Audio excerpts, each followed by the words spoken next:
घोटाळे आहेत ते लोकांना व्हिज्युअलच्या मार्फत देखील नाही, मला असं वाटतं उद्याचा मेळावा अतिशय महत्त्वाचा आहे आणि मी तुम्हाला सांगितलं की जी प्रक्रिया चालू झालेली आहे, मतदान चोरीची जी उघडकीस आणण्याची जी प्रक्रिया चालू झाली आहे त्या प्रक्रियेचाच उद्याचा मेळावा हा एक भाग आहे.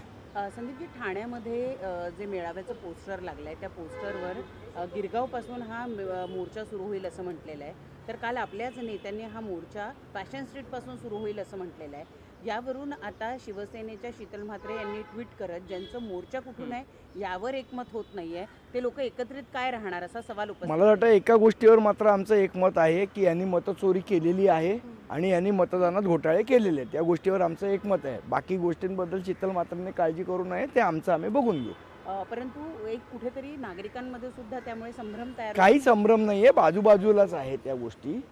आणि मोर्चा जो आहे तो फॅशन स्ट्रीटवरनं निघणार आहे. समजा काही लोकांना त्याच्या आधी, कारण जे पोलिसांनी जागा दिलेली ती दिलेली, नंतर ती जागा बदलली, त्यामुळे ते काही पोस्टर आधी लागलेली, काही पोस्टर नंतर लागलेली. कशात तरी काहीतरी शोधायचा प्रयत्न करू नये. त्यांनी त्यांचं जे काय ते बघावं. दंगेकर आणि जो काय मोहोळ सामना चालला आहे त्याच्यामध्ये शीतल म्हात्रेंनी जरा लक्ष घालावं. इतरांच्या मध्ये नाक खुपसण्यापेक्षा आपल्याकडे काय जळतंय खाली त्याचा शोध त्यांनी घ्यावा. काल माहीम विधानसभा क्षेत्रातल्याही आपल्या शाखाध्यक्षांनी काही ठिकाणी जाऊन तपासणी केली, तेव्हा त्यांना अनेक असे लोक सापडले की ज्यांचे मतदार यादीत नाव आहेत परंतु ते प्रत्यक्ष तिथे राहत नाही. असं कालच्या याच्यामध्ये किती साधारण आढळून आले? आता ही प्रक्रिया चालू झालेली आहे. आपण महत्त्वाचं एक लक्षात घेतलं पाहिजे की आता लोक जागरूक होत आहेत. आमचे पदाधिकारी जे जागोजागी फिरत आहेत त्यामुळे सगळे घोटाळे बाहेर येत आहेत. आणि आता निवडणूक आयोगाने उत्तर द्यायची, भाजपचे नेते का उत्तर देतात आमचा प्रश्न आहे. का निवडणूक आयोगाने स्वतःचे अधिकार भारतीय जनता पक्षाकडे दिलेत का? जी उत्तरं निवडणूक आयोगाला द्यायची ते निवडणूक आयोगाने द्यावी ना. भारतीय जनता पक्षाने का उत्तर द्यावी? शिंदे गटाने का उत्तर द्यावी? त्या लोक त्याची जी उत्तर ती निवडणूक आयोग देईल.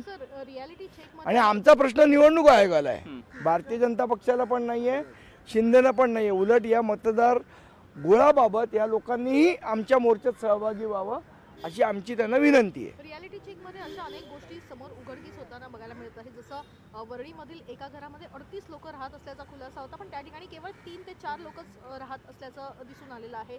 असे अनेक घरं आहेत. निवडणूक आयोगानं देखील हा रियालिटी चेक करणं गरजेचं आहे. निश्चितपणे गरजेचं आहे. आणि मी सर्व आपल्या माध्यमांचे सुद्धा आभार मानतो की ज्या गोष्टी आम्ही उघडकीस आणतोय त्याचा रियालिटी चेक करून त्याची जी सत्यता आहे ती प्रमाणित करण्याचं काम हे आपण सगळेजण मिळून करताय. त्याबद्दल आपले सगळ्यांचेही आम्ही आभार मानतो. मुंबईकरांना वेठीस धरू नये आणि एकंदर राज ठाकरे सुप्रीम कोर्टापेक्षा मोठे नाहीत, सदावर्ते म्हणतात. मग सदावर्ते सोडून दुसरं माणूस आठवत नाही का हो? सर, राष्ट्रवादी काँग्रेसमध्ये सध्या 2 असे वेगळे वेगळे गट आहेत जे मनसेला महाविकास आघाडीमध्ये घ्यायचं की नाही वेळ सध्या आपण मोर्चाबद्दल बोलू, बाकी या गोष्टींबद्दल जेव्हा योग्य वेळ त्यावेळी बोलू. धन्यवाद. नेते संदीप देशपांडे यांनी माध्यमांशी संवाद साधलेला आहे. मतचोरी मत घोटाळ्यांवर आमचं एकमत असल्याचं संदीप देशपांडे यांनी म्हणलंय. निवडणूक आयोगाने अधिकार भाजपकडे दिलेत का असाही सवाल त्यांनी यावेळी उपस्थित केलेला आहे.